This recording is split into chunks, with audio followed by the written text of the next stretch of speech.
Welcome back to Global LGBTI Politics.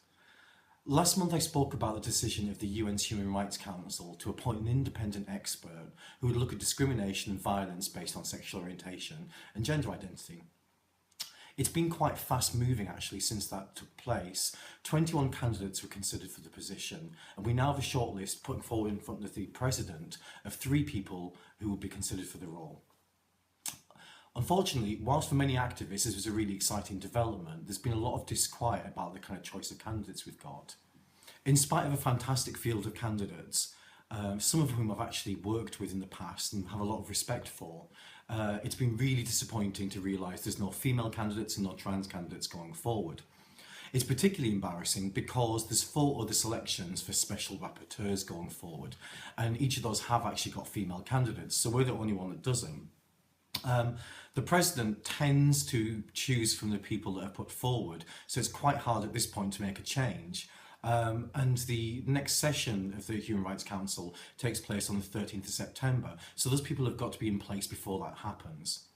So what's the current state of play? I've heard soundings from a few groups who have kind of argued that perhaps they should have done more to try and encourage prospective trans and female candidates to put themselves forward for consideration to try and boost the kind of field.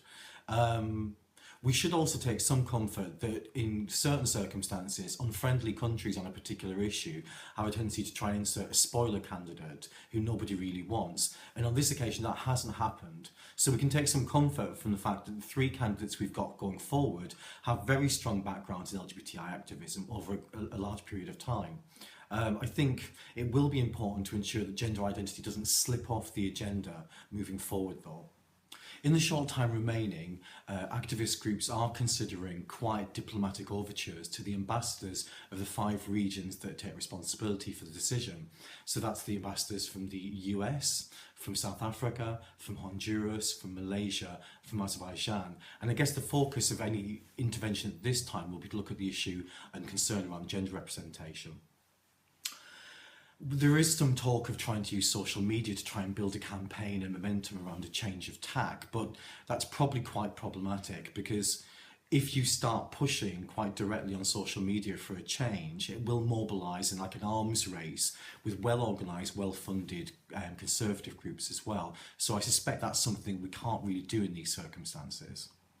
To kind of conclude for today, I think representing the diversity of LGBTI voices, lives and priorities remains one of the more live issues amongst global activism.